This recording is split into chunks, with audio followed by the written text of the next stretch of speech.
নমস্কার বন্ধুরা।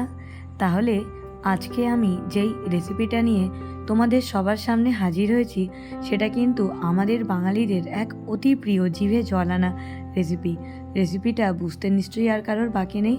রেসিপিটা কিন্তু আমাদের সবার অতি প্রিয় বেগুন দিয়ে ইলিশ মাছের পাতলা ঝোল। তাহলে চলো দেখে নেওয়া যাক। আমি জানি কম বেশি আমরা সবাই এই রেসিপিটা রান্না করতে পারি, তবে আজকে আমি যেরকম করে রান্না করি সেটা আজকে আমি তোমাদের সবার সাথে শেয়ার করে নেব। বন্ধুরা, আজ কিন্তু বাজার থেকে একটা গোটা ইলিশই আনা হয়েছিল, কিন্তু গোটা ইলিশ আনলে কি হবে, বাড়িতে ছিলাম মাত্র দুজন, তাই আজকে কিন্তু এই ইলিশ মাছের এরকম 3 পিস মাছ নিয়ে নিয়েছি। বাকিগুলো রেখে দিলাম, কালকে আবার ইলিশ মাছের ভাপা করব, সেটাও তোমাদের সবার সাথে শেয়ার করে নেব। তাহলে প্রথমেই যেটা করতে হবে সেটা হলো পরিমাণ মতো লবণ এবং হলুদ দিয়ে ইলিশ মাছটাকে ভালো করে ম্যারিনেট করে 15 থেকে 20 মিনিটের জন্য রেখে দিতে হবে। এরপর 15 থেকে 20 মিনিট পর সর্ষের তেল গরম হয়ে গেলে সেটার মধ্যে এই ইলিশ মাছগুলো দিয়ে আমাদেরকে একটু হালকা করে ভেজে নিতে হবে বন্ধুরা। তবে এই ভাজাটা কিন্তু অপশনাল, কারণ ইলিশ মাছের যেহেতু নিজেরই একটা আলাদা গন্ধ আছে, তাই এই মাছটা কিন্তু অনেকেই না ভেজে করে, কিন্তু আমরা আবার একটু হালকা করে ভেজে নিই। তবে তোমরা চাইলে কিন্তু এই মাছটা ম্যারিনেশনের পর ডিরেক্ট ঝোলেও দিয়ে দিতে পারো, না ভাজলেও চলবে। তো যাই হোক বন্ধুরা, মাছটা যখন একটু আমাদের ভাজা হয়ে গেছে, এরপর আমরা মাছটা একটা আলাদা পাত্রে উঠিয়ে রাখলাম। আর এরপর আমরা এখানে একটা বেগুন নিয়ে নিয়েছি। এই দেখো, এবার আমাদেরকে বেগুনটাকে প্রথমে সুন্দর করে কেটে নিতে হবে। তাহলে বন্ধুরা, আমরা ইলিশ মাছে দেওয়ার জন্য এরকম করে আজকে বেগুনটা কাটছি। তোমরা চাইলে একটু লম্বা শেপেও কাটতে পারো, তাতেও অসুবিধা নেই। আমি এই শেপেই সবসময় বেগুনটা কাটি, এই দেখে নাও। আর বেগুনটা কিন্তু সত্যি খুব ভালো, দেখেই মনে হচ্ছে। তো যাই হোক বন্ধুরা, এরপর প্রথমে আমরা বেগুনটা কেটে নেব, এবং বেগুনটা কেটে নেওয়ার পর আমরা কিন্তু কয়েকটা কাঁচা লঙ্কা চিড়ে নেব। তোমরা যেরকম ঝাল খেতে ভালোবাসো সেই অনুযায়ী তোমরা এর মধ্যে কাঁচা লঙ্কাটা দিতে পারো। আমরা যেহেতু মোটামুটি ঝাল খেতে ভালোবাসি, ওই জন্য আমি সেই অনুপাতে কিন্তু কয়েকটা কাঁচা লঙ্কা এখানে চিড়ে রেখে নিলাম। এরপর যাই হোক বন্ধুরা, এরপর আমাদের বেগুন আর কাঁচা লঙ্কা চিড়ে রাখা হয়ে গেছে। এরপর যেটা করব, আমরা ইলিশ মাছে যেই মশলাটা দেব সেটা আগে আমরা রেডি করে নেব। তাহলে আমরা আগে একটা পাত্রে অল্প একটু 1 চামচের মতো হলুদ গুঁড়ো, সঙ্গে আমরা 1 চামচের মতো নেব কাশ্মীরি লঙ্কা গুঁড়ো, আর সাথে আমরা 1/2 চামচের মতো নেব ভাজা জিরে গুঁড়ো। তবে বন্ধুরা, জিরে গুঁড়োটা কিন্তু অপশনাল, এটা কিন্তু না দিলেও চলবে। আমি একেবারে অল্প নিয়েছি, খুবই অল্প, জাস্ট একটু টেস্টের জন্য। তবে তোমরা কিন্তু চাইলে এটা স্কিপ করতে পারো। এরপর এই দেখে নাও, এরপর আমরা কিন্তু মশলাটাকে অল্প একটু জল দিয়ে ভালো করে গুলে নিলাম। আসলে বন্ধুরা, যে কোনো মশলাই এইভাবে কিন্তু দিলে বেশি টেস্ট হয়। আর এরপর আমরা যেই কড়াইতে মাছ ভেজেছিলাম সেই তেলেই কিন্তু আমরা এবারে আমাদের কেটে রাখা বেগুনগুলো ভেজে নেব। বন্ধুরা, এক্ষেত্রে আমি একটা কথা তোমাদেরকে বলি, আমরা কিন্তু সবসময় বেগুনটা আগে থেকে নুন হলুদ মাখিয়ে রেখেই ভাজি, কিন্তু এই ক্ষেত্রে আমি সেটা করিনি। এই ক্ষেত্রে আমি কিন্তু বেগুনটা একেবারে তেলে দিয়েই এর মধ্যে নুন হলুদ দিয়েছি। তবে হ্যাঁ বন্ধুরা, তোমাদের হাতে যদি সময় থাকে তোমরা কিন্তু আগে থেকে নুন হলুদটা মাখিয়ে রেখে ভাজতে পারো।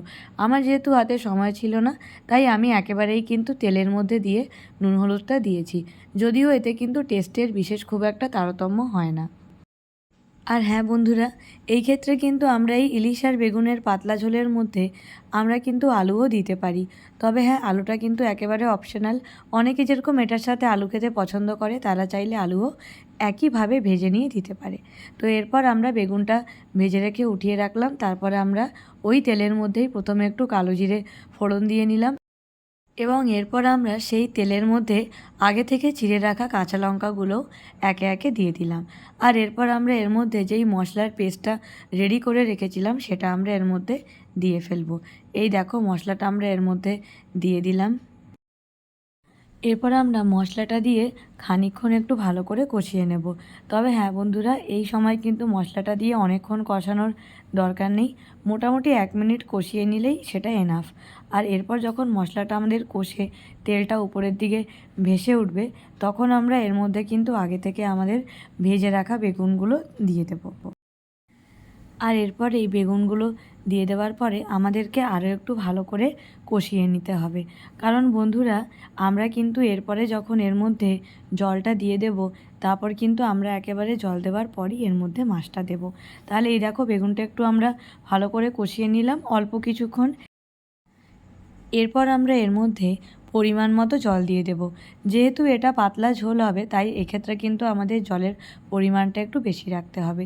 আর এরপর কিন্তু আমরা এই ঝোলটার মধ্যেই স্বাদ মতো লবণ দিয়ে দেব।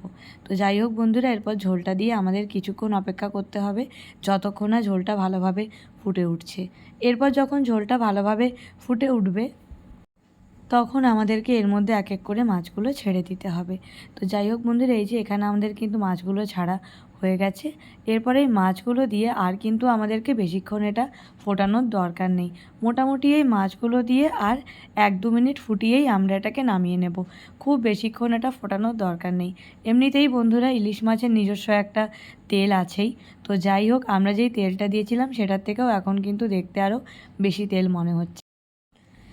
এই ঝোলটা খেতে ভালোবাসে না এমন মানুষ কিন্তু খুঁজে পাওয়া খুবই মুশকিল, তাই না বলো বন্ধুরা? কিন্তু যাই হোক, এই দেখে নাও, এখানে আমাদের ঝোলটা মোটামুটি কিন্তু ফুটে উঠেছে, আর মোটামুটি আমাদের ঝোলটা একেবারে কমপ্লিট। এরপর কিন্তু আমরা আমাদের ওভেনটা বন্ধ করে নেব। তাহলে এই দেখো, লাস্ট একদম ফিনিশিং টাচ দিয়ে আমরা কিন্তু ওভেনটা বন্ধ করে নিয়েছি। আর এই দেখে নাও, এখানে কিন্তু আমাদের ইলিশ মাছের পাতলা বেগুন দিয়ে ঝোল একেবারে রেডি। তোমরা চাইলে কিন্তু এখানে বেগুনের সাথে আলুটা দিতে পারো, সেটা একেবারেই তোমাদের নিজেদের ইচ্ছা। এরপর আর কি, এরপর আমাদের মাছের ঝোল একেবারে রেডি। এরপর কিন্তু এই ঝোলটা দিয়ে এক থালা ভাত অনায়াসেই একেবারে খেয়ে নেওয়া যায়, তাই না বলো? দেখো, মাছের ঝোলটা দেখতেই কি সুন্দর লাগছে, এত সুন্দর রঙটা হয়েছে, আর গন্ধটা তো এত সুন্দর। ওই বলে না, স্বাদে গন্ধে অতুলনীয়, এটা কিন্তু একেবারে ঠিক তাই। তাহলে বন্ধুরা, আমাদের আজকের ইলিশ মাছের বেগুন দিয়ে তেল ঝাল ঝোল যাই বলো না কেন, একেবারে রেডি। তোমরাও সবাই ঝটপট এটা ঘরে ট্রাই করে ফেলো, আর আমাকে অবশ্যই জানিও যে তোমাদের রান্নাটা কেমন হলো। আর তোমাদের সবার রান্নারও ছবি যদি চাও আমার কমেন্ট সেকশনে অবশ্যই শেয়ার করতে পারো। তাহলে আজকে আসি, কালকে আবার দেখা হচ্ছে সঙ্গে নিয়ে নতুন কোনো রেসিপি। তোমরা সবাই খুব ভালো থেকো, সুস্থ থেকো, আর যদি আমার রান্নাগুলো ভালো লাগে তাহলে আমাকে সাপোর্ট করে অবশ্যই আমার পাশে থেকো। আর অবশ্যই চোখ রেখো কোথায় কোথায়, আবার রান্না বান্না। টাটা।